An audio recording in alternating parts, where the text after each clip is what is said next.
All right, we are back for session number 2. The first one, if you were with us, thank you for following us. Yay! We talked DJ Expo. Yes, we did. And we talked about some ideas and things to do and our contest. Our contest. Yay! Yay. So Selfie contest. Now it's time for question and answer time.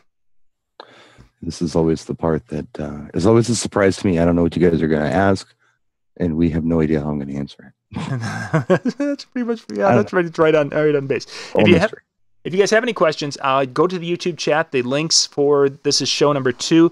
If you're on Facebook Live watching us, you can click on in description. There's a YouTube link. Go to show number 2. That'll bring you out to the YouTube chat. That's the chat I'm going to be following. We're talking virtual DJ. What do you guys? Yeah, they're all over virtual DJ. Yeah, well, that was part of one of our questions tonight. So we'll dig into that one. We'll dig into that one a little bit later. I don't want to use that as our first question because we've got a lot of questions actually sent in. Okay. Let's okay. We're going to start with lighting. Okay. Lighting question was, what is the best color to wash a dance floor for video recording? Probably blues. Blues, greens are good. Reds, kind of, as you can see, the lights going on behind me, and you can take that as your cue. I got a moving head wash in a totem back here, and it's flashing different colors. And depending on the color that goes up, my face changes. See how the green looks pretty nice? The blue looks pretty nice. That's not bad right there. But once we get into the reds, it's not as nice. You can see this real time. See, there's a bright blue, and that's too much. There's the red. See, that sucks. Yeah, that's over. Right. Way too much. So, boy, that amber that you just had there looked actually really, really good. The amber was not. The amber was fine. Yeah. But we get into pinks and reds, people tend to look kind of washed out. So the greens, the green is cool, I think. And somebody's running around upstairs, so the sound active is going off faster. The green is really nice though, and the blues are nice. But once you get into the reds, I think it's a little rough. The amber is cool too. So cool. Yeah, the amber is what I've been kind of trying to use, a combination of amber in the 5 Ps, bringing the amber up and the white up, and making it kind of that warmish. Let's call it warm white. Yeah, absolutely. A little bit more with that. So I've been pretty happy with that. Been loving that 5 Ps with that. Yeah, they're pretty cool. They are pretty nice. Let's see. Personal life question here, kind of. Do you block out hours so your clients cannot get in touch with you, i.e. protecting your personal time? Because there's the thought that DJs, should always be available. Here, you have my cell phone number. You can text me or message me. You can hit me on Facebook. You can. Yeah. I don't, but that's probably because I keep such strange hours. I'm not telling them, I'm 9 to 6 every day or 8 to 6, because I might not be up until 1, depending on what I did the night before. So I think most people are pretty cool. They know, and my clients, my people who know me, know that I got stuff going on. They don't expect immediate responses from me sometimes. I do tell them if the quickest response you're going to get from me is a text. Yep. Not a voicemail, not an email. God, not an email. My email box is like a overpopulated, city in Asia. It's a mess. But yeah, so I don't, maybe I should, and it's not a bad idea because it's how a lot of people did it. But I had one friend of mine, Scott Thomas, a long time ago. I asked him the same question. He says, anytime. I'll talk DJ anytime, day or night. Mm-hmm. Because he's just that kind of guy, So I don't, but I don't think it's a bad idea to do it. With my DJ business, I try to let people know, like next week with DJ Expo. I've got some brides that I'll be performing for after Expo. And it's like, I'm gone. I try to let them know I'm going to be gone camping when we're camping in the summer. And sometimes they're like, well, why do I need to know that? It's a month ahead of my wedding. It's like, yes, I realize that, but all of a sudden something's going to strike and you're going to want to call and you're going to get a hold of me immediately. And I might be up in the North Woods in Minnesota where there's no reception and I don't get your voicemail for 6 hours and you're going to be freaking out. I've had situations where I'm in Europe. Yeah. And I don't have cell service over there, but being more of a public figure than most DJs, I don't want to announce to the world sometimes that I'm not home. Go figure. Oh, I mean, I just don't. I have a pit bull. I have a Puerto Rican here. But, you know, sometimes I just don't want to tell everybody. Yep. But I will put it like, I'll be unavailable from this day to this day, but you can, you know, send me an email or, you know, send me a message. I don't know. It's a fine line I walk because I don't want to just advertise to the world. Yeah, come invade my home. Like, I'm going to do anything. I'm a crippled guy. You could do it day or night. What am I going to do to you? But still, I don't want to advertise that I'm not gone sometimes. Yeah, no, that's understandable. That's Laurie and I had that conversation while we're up in camping, and they're like, you know, maybe we shouldn't be putting some of these things on Facebook. And yeah, well, I don't want to be over paranoid about things either. But, you know, I was at a funeral last week, and last week was just a mess. We had a family, we had a death in the family, and I didn't tell anybody really. I mean, I just went and I made posts, and if anyone was paying real close attention, they were not from where I live. But I didn't, hey, I'm here. Yeah. I don't know. It's a thing for me. Yeah. Yeah, well, it's a wise thing. There's a blue. Look, I don't look too bad. It's weird, depending on the color. I'm just looking at the color. Now I'm paying attention to it. Now the rest of the show would be, oh, look at that. Color 65. Looks awesome, man. Yeah. Okay, next question. Would you work a booking for another company or take a booking for another company and perform that? And I think we've talked about it. If I have a good relationship with them, I'll do it. I've had good experiences and bad experiences, but I've mostly had good experiences with this. I think the first time out of the box, you know, giving this a try, it can be good or bad. You can pretty much judge what your future experiences are going to be off of that one, or, you know, maybe the second one's bad or whatever. But I usually have really good experiences with subcontracting or even agency work. Typically, it's a good experience. Mm-hmm. Yeah, and I do it. Yeah, I've worked with it for a few other DJs back and forth. You know, I've sent them work and they've sent me. Yes, I'm not making as much as I would if I would book the show outright, but gosh, I've filled in some dates that wouldn't have been filled in. I mean, there was one winter I ended up picking up between some friends and such, about 6 shows, and those 6 shows averaged close to $1,000 a piece. Which, of course, yeah, my wedding rate was more than that, but geez, $6,000 extra dollars over Christmas. the winter. That's more than Christmas. Yeah, that's like woohoo. It was right. It was definitely a nice winter with that. And I think that's another thing that I just want to bring up while we're talking about this. Anyone who has gotten involved with entertainment agencies, and some people haven't, some people ask me, well, how do I do it? If you have them in your area, you can do it. If you don't, you don't. I mean, but there are booking agents out there in major metro areas. There are a couple in my town. I'm involved with one. But one thing that you can do when you're doing this, or if there's just a DJ company out there that wants to subcontract a lot, the way I would approach this, if you're running your own business, is I would say to them, hey, these are the dates I'd like you to, you know, consider me for. And even if you are looking at a summer that you have nothing booked, go back in the records and look and see what dates are usually not booked for you. Whatever date that is, you let them know, hey, I would like you to book me on these days. And the dates that you consider prime dates that you want to book yourself and make that big nut on, don't give them to the other person. Yep. Don't even let them know it's an option for you. Those are your dates to book. Does that make sense? Oh, for sure. And that's a wonderful way to do it, because Drax and I tomorrow night actually will be having this conversation about prime dates and how do you price prime dates compared to secondary or tertiary dates. Now, some people it makes no difference to them whether it's Monday afternoon or Saturday night, and that's just how they do things, and that's fine. But if you've got nothing and you have the opportunity to have something, it's kind of cool.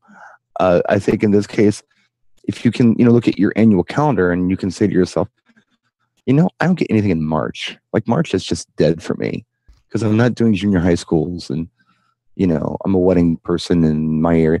Well, then you say to these agencies who like you, hey, March, think of me because this is where I could really use some bookings. Mm-hmm. That's where I'd like to book.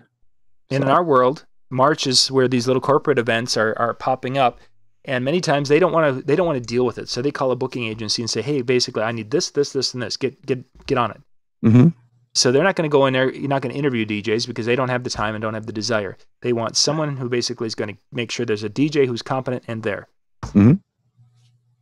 Da-da-da. Yep, here I am. Hello. Yep. Okay. Next question. This is a kind of a good question.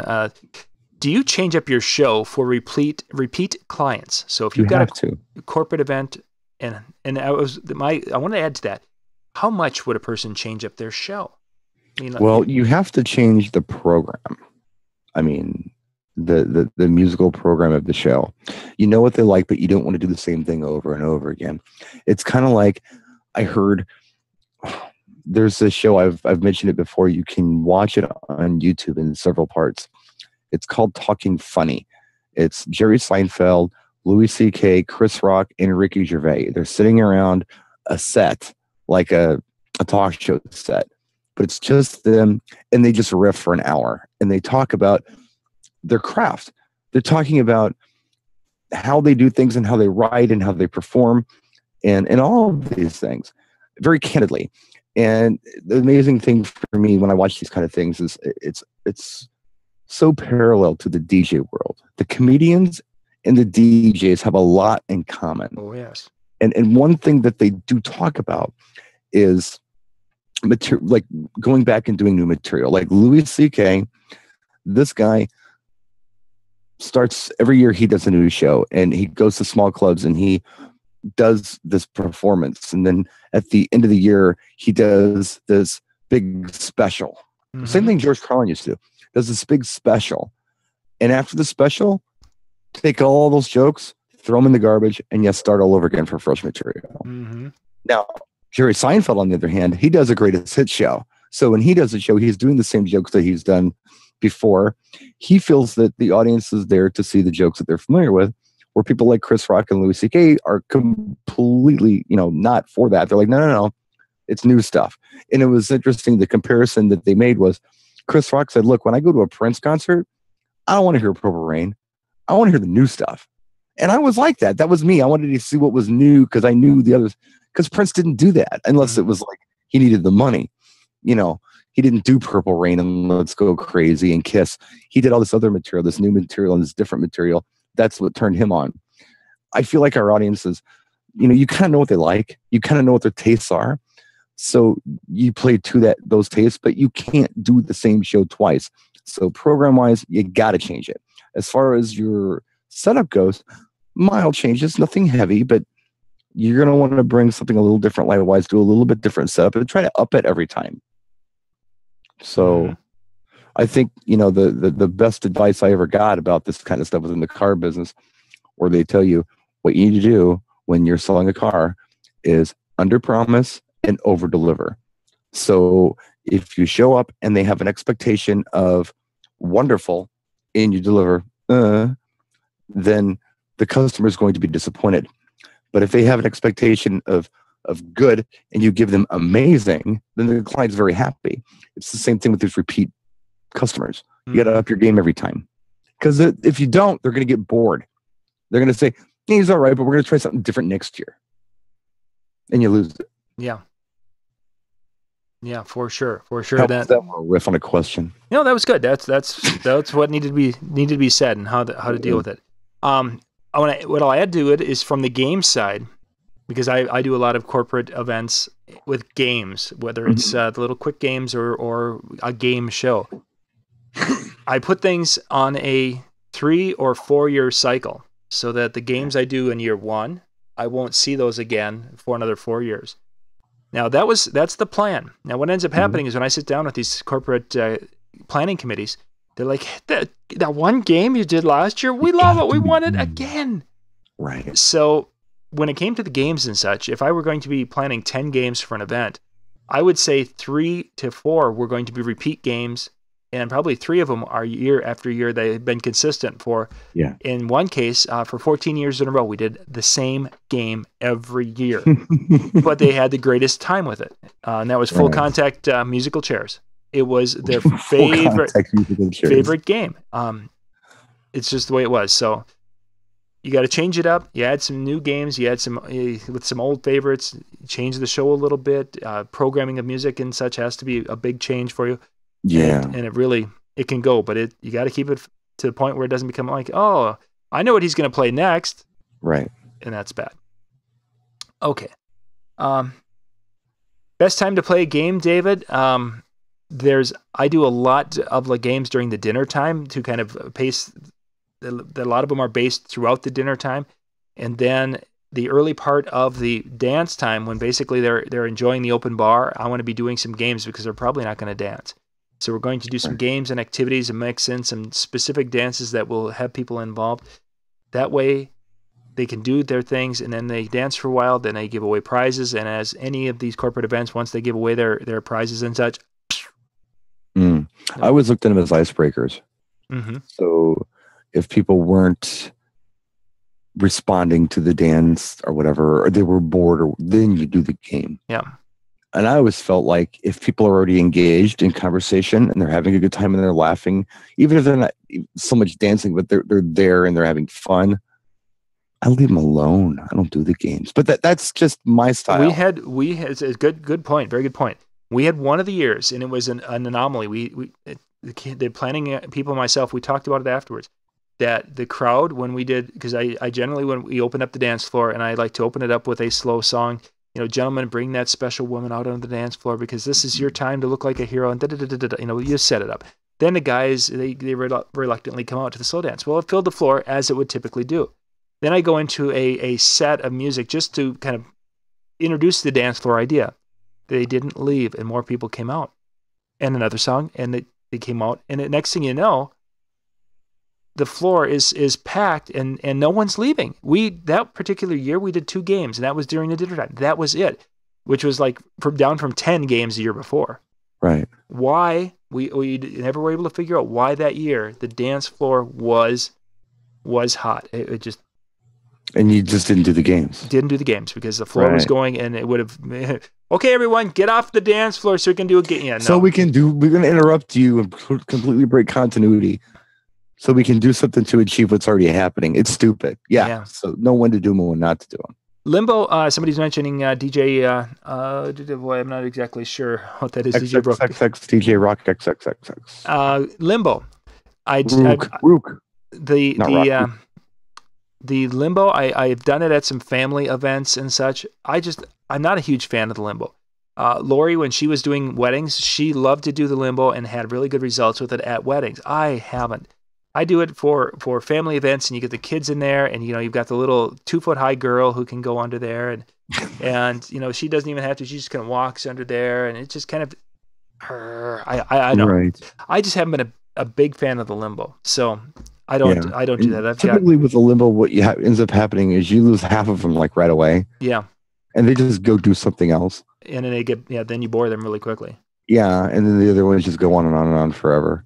But I mean, if you do it right, it works well, and some groups love it. Yeah, exactly. I know. Again, I've seen some of the pictures from Laurie's events when she did the Limbo, and it's like, how did you get them to do that? And I mean, here she's got the groom and the bride going into the Limbo second. It's like, I can't.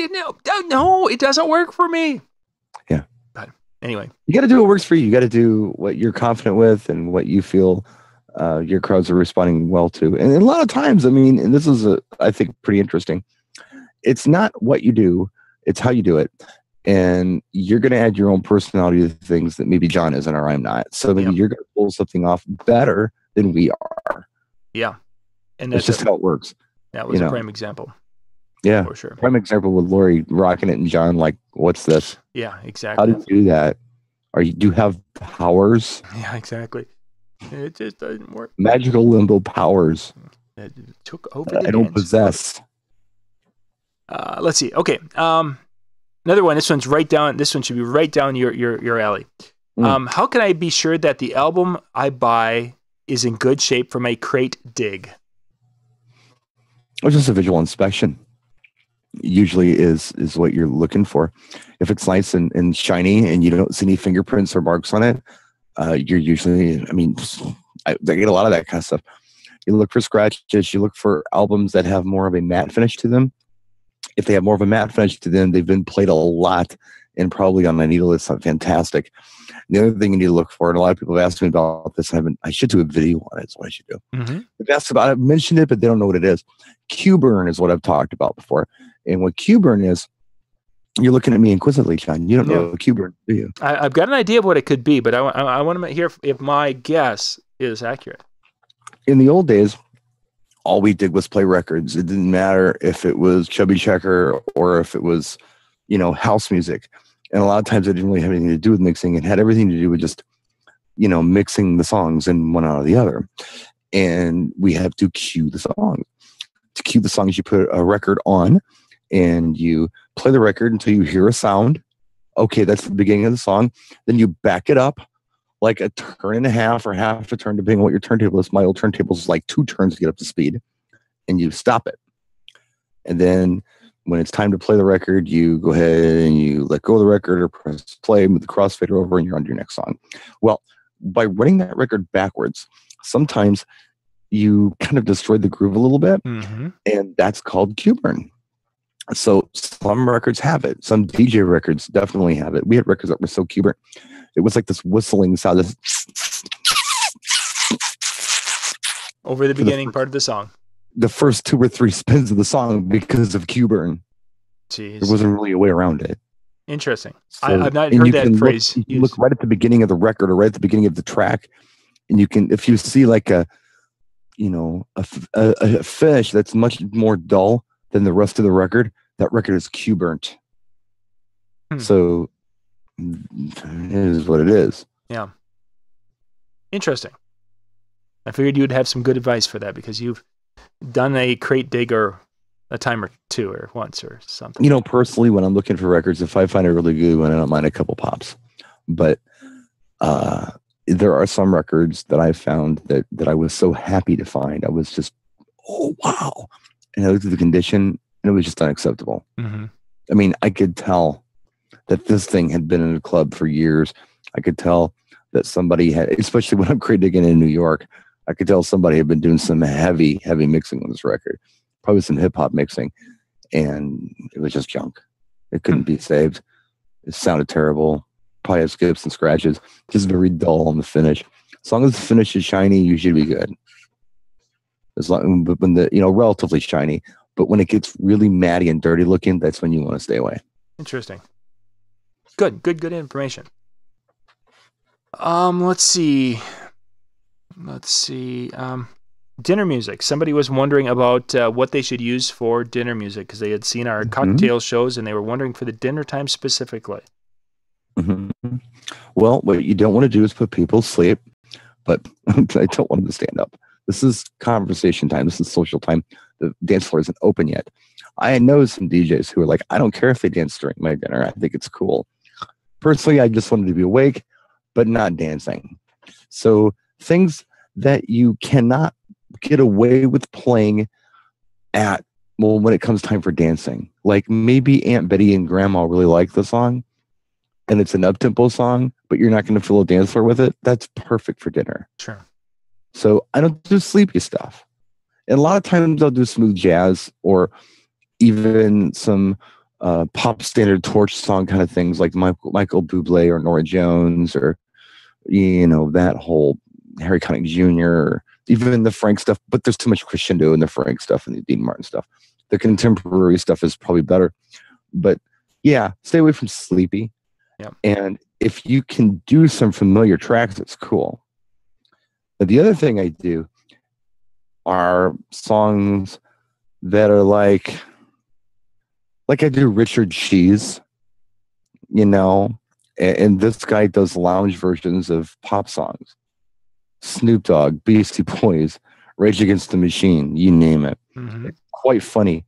Pink Floyd, and not everyone's going to get it. They're just going to think it's another song I'm playing, but there's going to be that one table of people who's going to start laughing. And I always get on the microphone and I say, somebody's paying attention. And they laugh even more. And then they're my friends. And then, hey, play another one.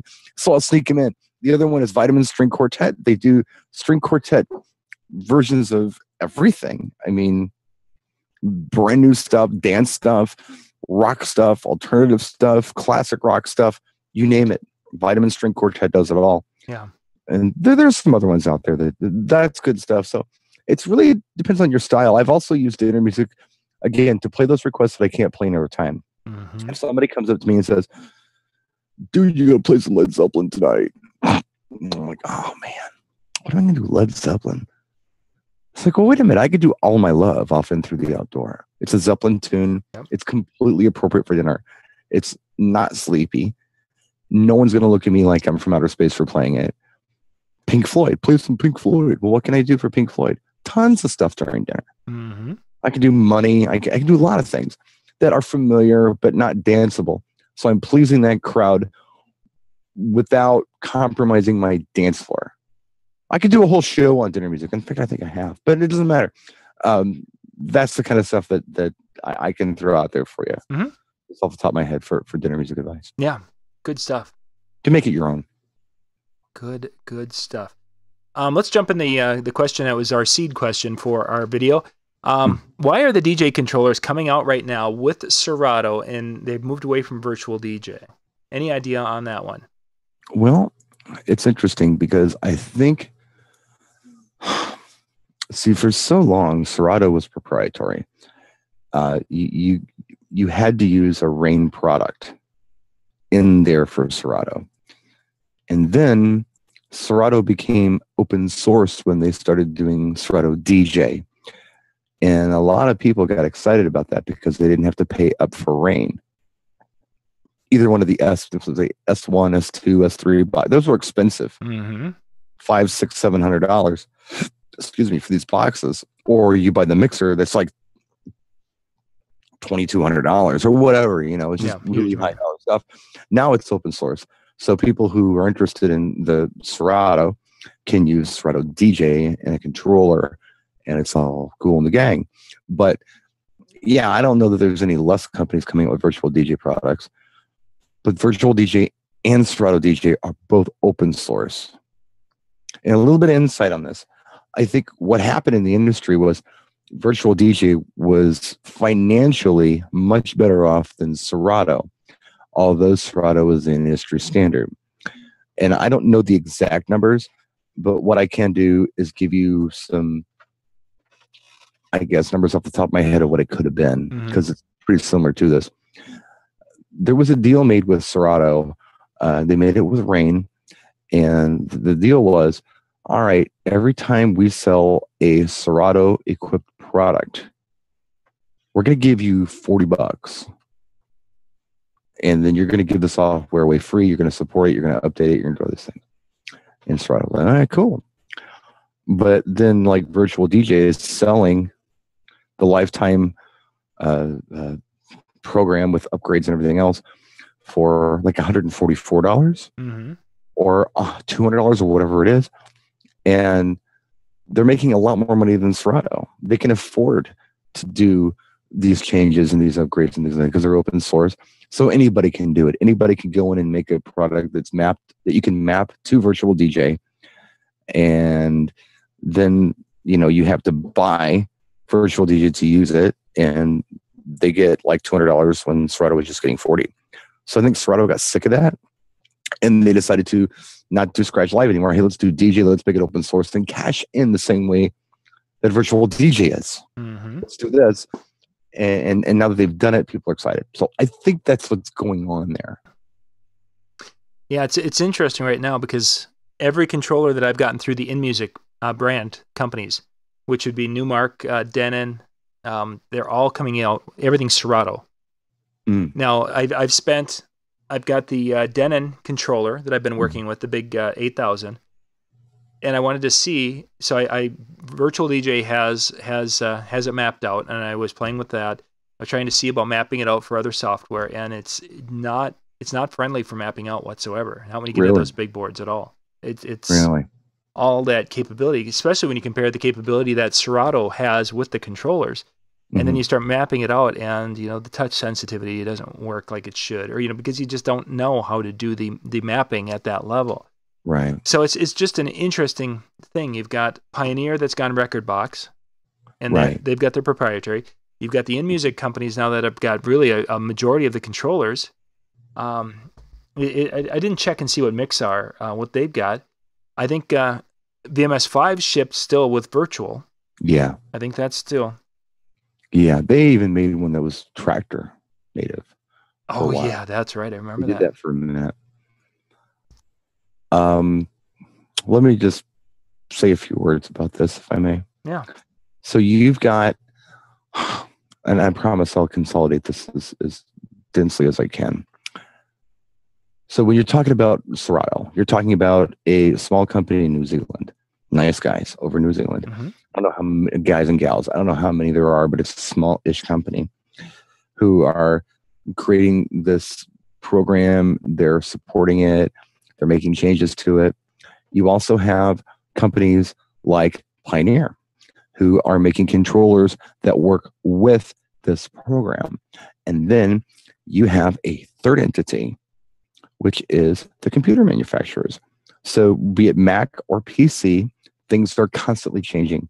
OSs are changing. Chipsets are changing. Everything is changing.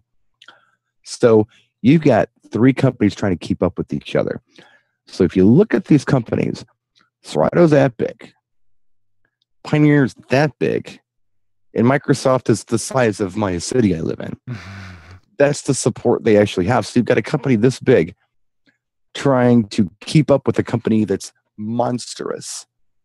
And they have this huge team working on programming.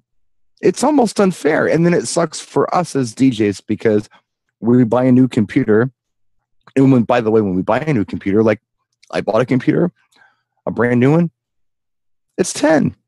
I don't have a choice. I can't go out and buy a 7 machine. I have to buy a 10 machine. And I can't even roll back to 7 on my machine because it's built for 10.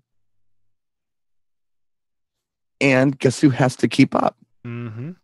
The hardware people and the software people who are relatively small compared to Microsoft because I run PC. So when you think about it, when you look at it that way, what if you could eliminate one of those entities in the chain? How solid would that be? What if you could at least have a large support team for both the hardware and the software? That would be pretty cool. And that should be pretty stable. And they should be able to do some amazing things with it. Mm-hmm. I think this is what Rekordbox is going to be. I really do. Because Pioneer can afford to do it. Yeah, for sure. A lot of companies cannot. Pioneer is part of a company who does a lot of things. They have deep pockets. Yeah, for sure. And they can stick their necks out and they can put the money into this. I don't know that Newmark does. Not like that. Mm-hmm. They've bought software companies. I know they bought Mixmeister and they did nothing with it. They just dissolved it. They don't have the manpower or the support to actually cultivate these things and make them different or whatever. They just decide to abandon the whole thing. Yeah. So I really think the future is going to be Rekordbox. And I know a lot of people don't like that. And a lot of people say, no, this is bad. But no, I this is what I believe. And I think you're going to see Rekordbox starting to do things that no one else is doing. You're going to say, wow, I never even thought of that. I never thought of integrating this and this and this. This is what they're going to do with Rekordbox. Just watch. Mm-hmm. Mark my words. Yeah. You heard it here first. They've been talking about open source. The VirtualDJ does refer to their things as open source because they have people designing plugins to go with it. So it is open source, not quite to the level of Ubuntu or things such as that, but they refer to it as an open source. It also means that there are no proprietary hardware pieces you have to buy. Yeah, you can use it for a variety of different things, and they try to map it to anything. Yeah, and they try to do the mapping for you, and they did a nice job with mapping the 8000. I was pretty happy with that. There's a few things. I mean, yeah, we'd love to see the screens light up, but that's not going to happen right now.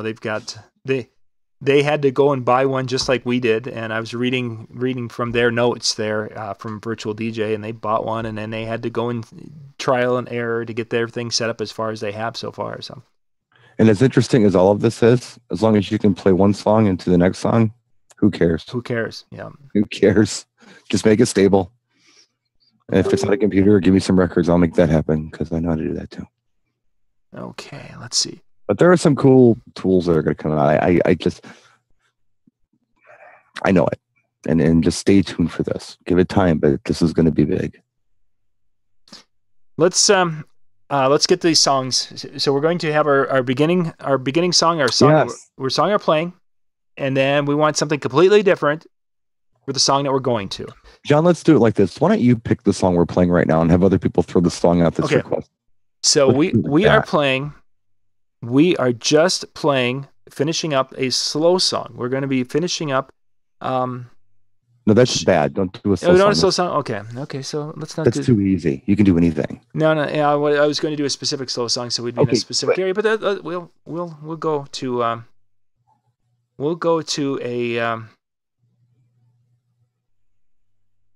We're playing Karma Chameleon. Okay.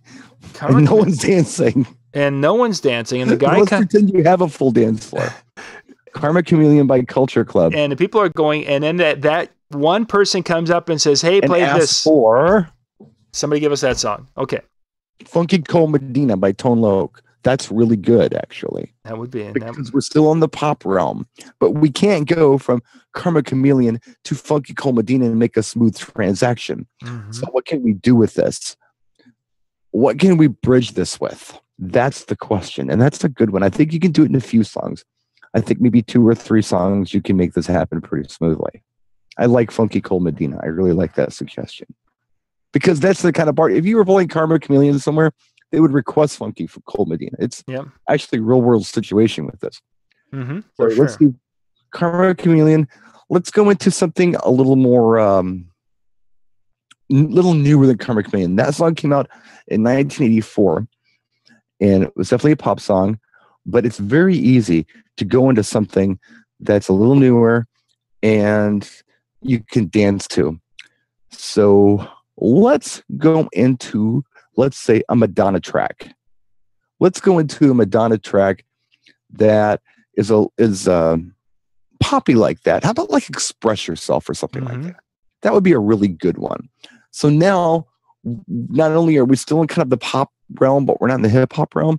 We are into the late 90s, which is where we need to be. So now we're there. We could go into Funky Cole Medina from there. So maybe I would bridge those two with Express Yourself by Madonna. That's one suggestion. Mm-hmm. If we're playing Karma Chameleon at a gig, they'll probably like that too. There are so many different directions you could go with this, though. For sure. But what do you think, John? How would you bridge it? I was thinking, you mentioned newer, and I was actually that was my first thought also, is to go beyond the Funky Cole Medina time, and maybe hit something that was almost newer, but getting more into the rap type feel. From you could is what I hadn't come up with an exact tune. I wanted to, as we're talking, you're trying to listen in your head as how Karma Chameleon is ending up and such. And then there's a part of me thinking that I've followed Karma Chameleon up with Blister in the Sun. Very good. You could also do it with Mickey by Tony Basil. Yep. Because of the drums. But we're not getting us into more of that urban feel that you would get with Funky Cole Medina. But you could make it happen. Mm-hmm. I think Mickey's kind of almost a rap. If it was a pop song that was close to a rap song, it would be that one. Yeah, that would be pretty close. Because it's a cheer. I'm just spitballing here, but I mean, if you're really thinking about drum patterns and mixing, that would be good. Rapture by Blondie would be too down tempo coming out of Karma Chameleon. Yeah, you'd be going. Karma Chameleon is up tempo, as is Funky Cole Medina. Rapture is down tempo, great tune, but it's down tempo. Mickey into Whoomp, There It Is, I'm guessing, with Tag Team. And then you could absolutely go straight into Funky Cole Medina from there. Mm-hmm. Yep. Yeah, you built from Karma Chameleon, you've taken your tempo up with Mickey, and Whoomp, There It Is still a high tempo. Yeah, that's good. That's a nice Ian. That's a good transition. I like that. Bridge with Soul to Soul, Back to Life. Again, a little down tempo. Mm-hmm. That would be, it's a cool tune, but we're going up tempo, down tempo, up tempo. That's a little weird. We should be consistent. Like down tempo tunes you come out of a slow song with, or when it's time to kind of get kind of more dirty, you do the down tempo stuff. That's how I do it anyway. But no, there's some really good suggestions out there. Really good. Tom Jones. So coming out of Funky Cole Medina, Fly Robin mentions Red Wine. Down tempo. Yep, but could you come out of Funky Cold Medina with Red Wine? You're coming. You could. You could. You could. It's probably almost too big of a shock, but it's close. Depends on the crowd. Yeah. Yeah, that could be a nice after Ian's set to come out with Red Wine. But you can do all kinds. Yeah, I think I think the suggestion of I don't know, Mickey just came to mind. Yeah. It just because it's familiar, it's poppy, and it's got the kind of the same drum. And if you're looking for a song that kind of matches the drums between Karma Chameleon and Funky Cold Medina, Mickey's kind of the bridge for that. That could definitely work. So, I don't know. The Lady Gaga, Daniel mentioned that. I think I was just trying to envision some of the songs there. There's sections of some of her songs. If a person are going to do a hot mix with a refrain from a Lady Gaga song, there's just some of her songs I don't think they would fit. But Gaga tracks are so weird because as popular as she is, most of her songs, as they are on the album, are very hard for people to dance to. Yeah, yeah. I've done very well with her remixes. Like Moto Blanco's done some amazing things with Gaga tracks. Bust a Move. You could do it if you wanted to. Bust a Move would work. Good. Bust a Move and Funky Cold Medina and Wild Thing were all kind of standards. We just kind of Young MC and Tone Loc were kind of interchangeable back in the days, if you remember that, John. I mean, those were the rap songs you played. They were. Yeah. Oh, now he's going from taking the Bohemian Rhapsody, bringing us down. That's weird. Yeah. And then bringing us totally back. Changing the subject and then coming back to it, which you could do, and that's I think what he's suggesting. Yep. And you could do that. You could go from Karma Chameleon, and you could just do a 180, and you could do CNC Music Factory, whatever you wanted to do, and then easily go into what do they say, Funky Cold Medina. No right or wrong. You know your crowd when you're playing. Yeah. Just do whatever you feel like is going to work best for you. I've done some super bizarre transitions. I didn't think were going to work, but I felt pressured to play them quickly, quicker than I wanted to. And wow, what a surprise. This would not happen the next night with a different group, though. Yep. So much so. Yeah, Vanilla Ice. There's so many things that could fit in there. And with that whole genre, the Salt and Pepper worked in there. Yep. Back in the day, Tony Tone was one that you could throw in there. That was going to work well. It was kind of the New Jack hip hop thing back then. Any of that stuff was interchangeable. But I think the real challenge is to find something that bridges the two, either in year and style or in genre. I think that would be kind of the challenge to make the transition without just going one side to the next. Yep, exactly. We'll just fade out of this one and fade into that one. Yeah, which you can do. But. Well, gang, we've been up for 45 minutes here. We've got a couple of songs. We've got a couple of questions that we didn't get to. One was talking about, well, there's a big one. The big story one was a pricing and such. And I don't know if I want to get into a big one at that level, because that's going to take some time and such to dig into that. So I think we're going to save that for a future show. And give me an easy one then. So let's do it for our last one. I don't want that one. Don't want that one. This is kind of like what we were just doing. Yeah, I'm going through because there's some of them that are more in depth than I said. No, don't play Rapture by Blondie. It's down table. Play something else, John. Pick the right song for this. The last one we're gonna for our last question. Somebody has an afternoon family day picnic, a family fun day picnic, and they're wondering what types of things they should be prepared to do at a family fun day picnic. And we've kind of talked about some of the things that could fit, but let's put them into a nice little package form, and that'll wrap us up for tonight. Well, I don't know. When it comes to more intimate events like that, I kind of like to let the crowd dictate what I do. It doesn't really matter. I mean, if it's a public event, if it's a yacht club, or if I'm doing a kind of an open festival on Saturday. I'm doing 2 gigs on Saturday. One's like kind of an open festival thing, one's a wedding. At the open festival thing, I'm going to just kind of provide the music. As long as people are entertaining themselves, they're engaging in conversation, I'm going to just play tunes that I think they might like. If they're sitting there with their arms folded like this, waiting for me to do something, then that's when I have to try to figure out how to entertain these people. Yep. And maybe a game like the Limbo would be nice. Mm-hmm. Maybe something like the Hokey Pokey would be nice. Or what's the other one? Chicken Dance, or just funny, silly group active things you could do depending on the group and depending on the age group, especially. But if they're engaging already, if they're already doing things, there's frisbee going on over here, there's conversations over here, some kids are playing on monkey bars over there, I'm leaving them alone. I'm just going to play songs I think they'll all kind of like and keep it light. Sure. Not heavy. Fun songs. Nothing heavy I got to think about.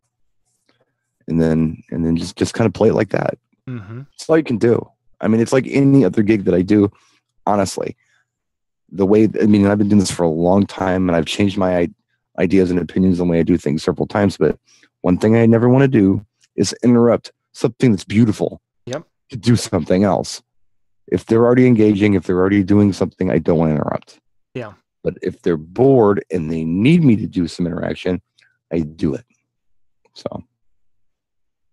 Yeah. Yep. That's really the best way we as DJs can handle, because most of the time the event coordinators have planned things, and we can definitely step on toes quickly and cause issues. They're talking about some games here. There are so many games. If you guys get a chance, go back and search a show that I did with Andy Cubby, Andy Powell. He and I did a night where I think we did like 10 games and activities and such. So it was actually a cool little video.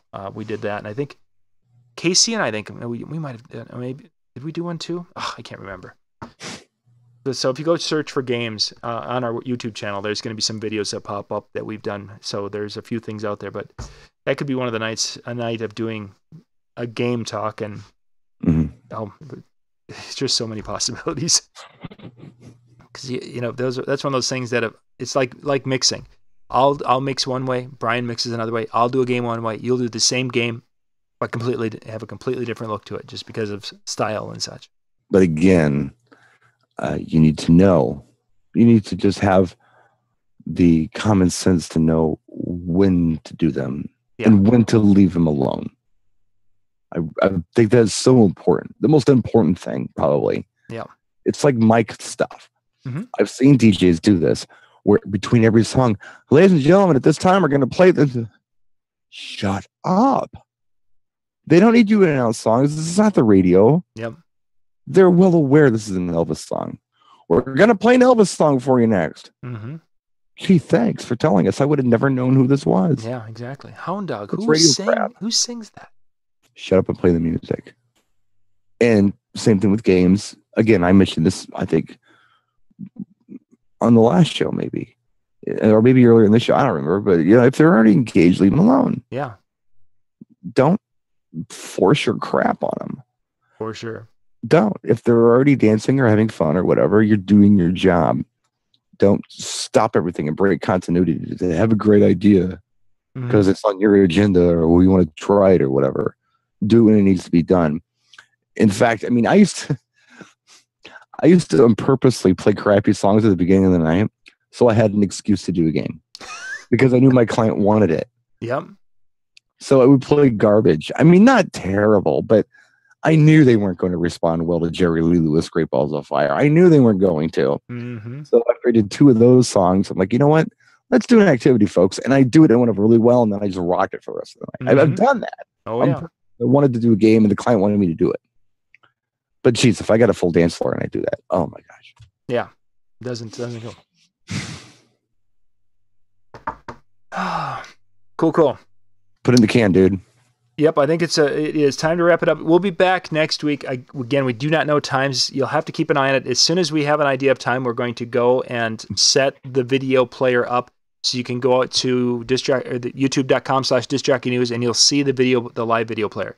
We're going to ideally try to stream from the ADJ event on Tuesday night. That'd be cool. We're going to try to stream from there, and then we're going to try to do something out on the boardwalk. I want to do a late night on the We're boardwalk. going to try to do a late night if we can. We're going to basically do a live stream out there. It gets very interesting late night on the boardwalk. And yeah, we're going to see. It'll probably be one of those nights where you need to have earphones in because I can't guarantee what you're going to hear from people walking around behind us and different things. Yeah, so. This is very, tuck your kids in, adults, and be adults and watch this show because you don't. We don't know what's going to come over our shoulders, and you know what? That's okay. I think it'd be fun though. And just talking about experiences, people we met, maybe we can pull some people in and talk to them. I think it'd be a good time. Oh, I think it would be, and there's going to be a lot of characters walking by as because they're. They're fun too. Out and going and such. So, but anyway, so watch the channels, watch our social media for next week's information, and I think we're ready to wrap it up. Cool. Thank you for watching. And you guys have yourself a great week, and we'll catch you next week. Good night.